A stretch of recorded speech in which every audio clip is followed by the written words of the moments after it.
Hi, good evening. Welcome to the video lectures from Shivanda Sharma Memorial RV College. This is an ISR initiative. Shivanda Sharma Memorial RV College is one of the premier institutions run by the prestigious RV group of institutions. We have come up with a unique initiative to engage students at the time of this unforeseen medical emergency caused by the corona outbreak. As a socially responsible institution, we would like to connect academically with students to make good the losses caused. In this connection, I Gokul C from the Department of BBA has posted a video on the subject income tax and the topic capital gains. Please do watch the video till the end, like, share and subscribe to our YouTube channel and also share this video with your peer groups. Thank you.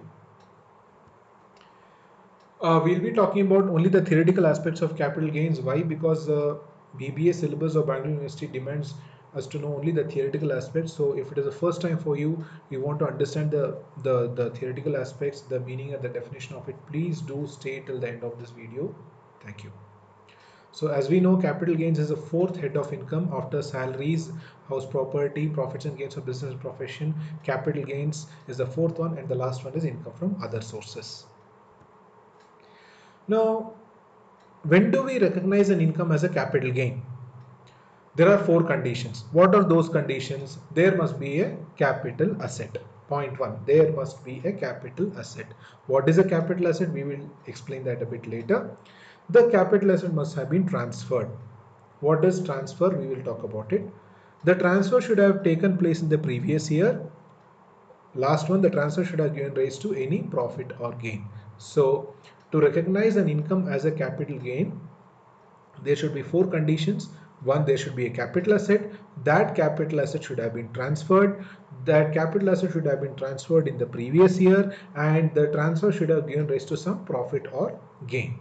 What if it is a loss? If it is a loss, it is called a capital loss, and you can reduce it from the gross total income.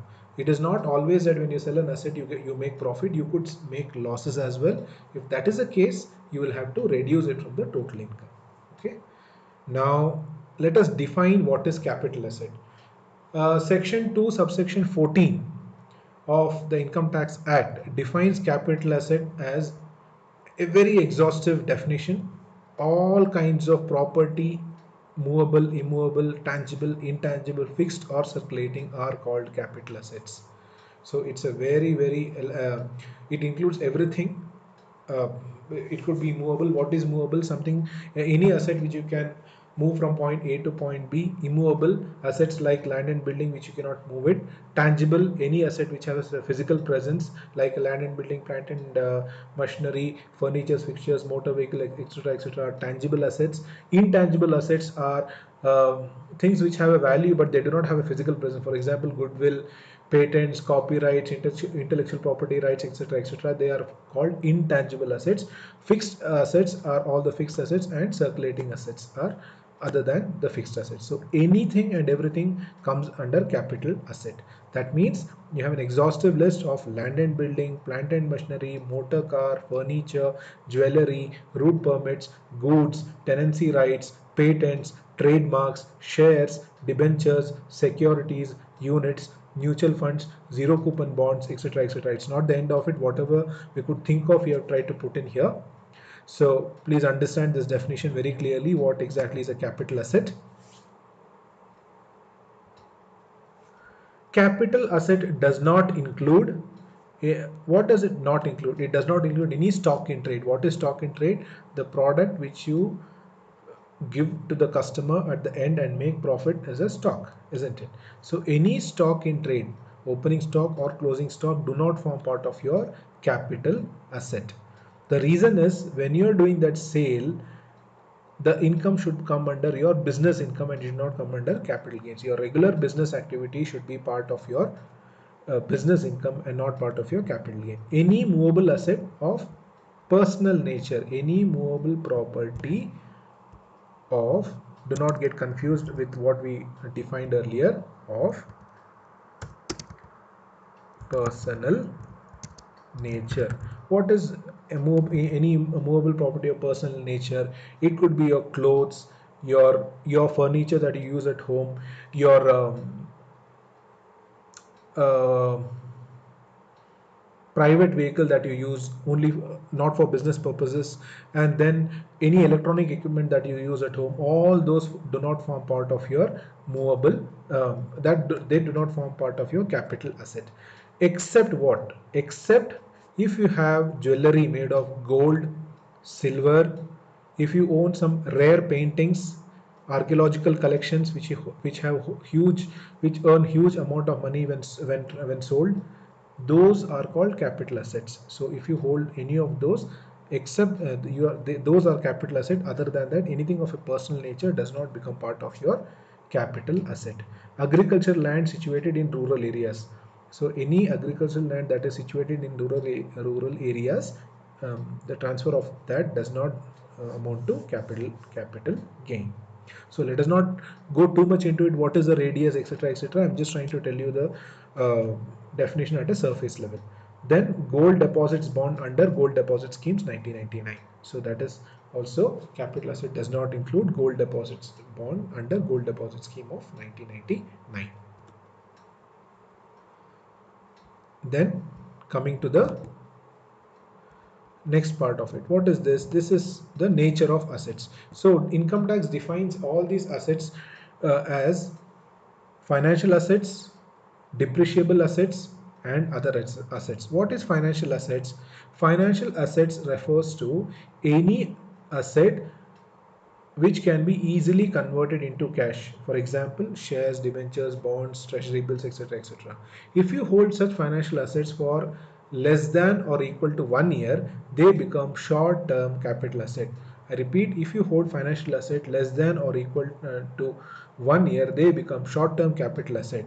If you hold it more than 12 months, that is 1 year, they become long-term capital asset. If you hold it for more than 1 year, they become long-term capital asset. Then depreciable asset, any asset which has a depreciation value, obviously it should be a long-term one, because you do not depreciate asset which the useful life of which is 1 year. So you should have a depreciable, you should have a longer useful life of the asset, and that is when you create depreciation for it. So any depreciable asset is called a long-term capital asset. Other assets, any asset that you own for less than 3 years becomes short-term, less than or equal to 3 years becomes short-term capital asset, and any asset that you hold more than 3 years become short-term capital assets. So please understand this, go through this definition table very carefully, because you might require it for solving the problems. And another addition is, if there are some shares which are not listed in the stock exchange, they are called unlisted shares.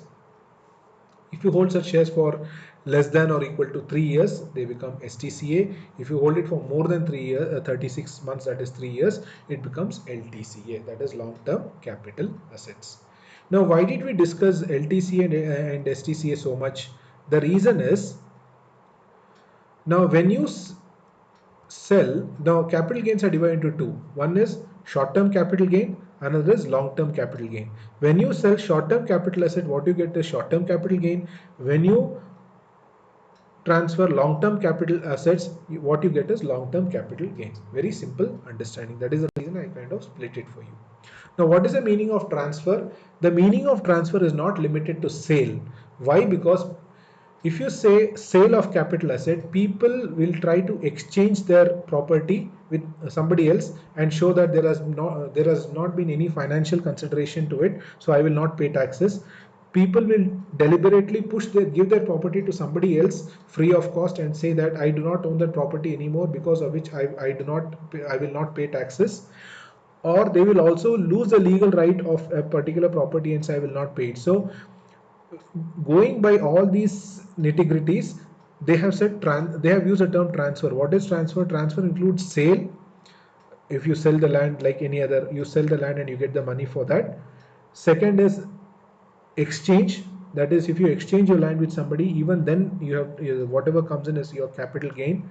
Third, relinquish. You lose the right of you give the property to somebody else.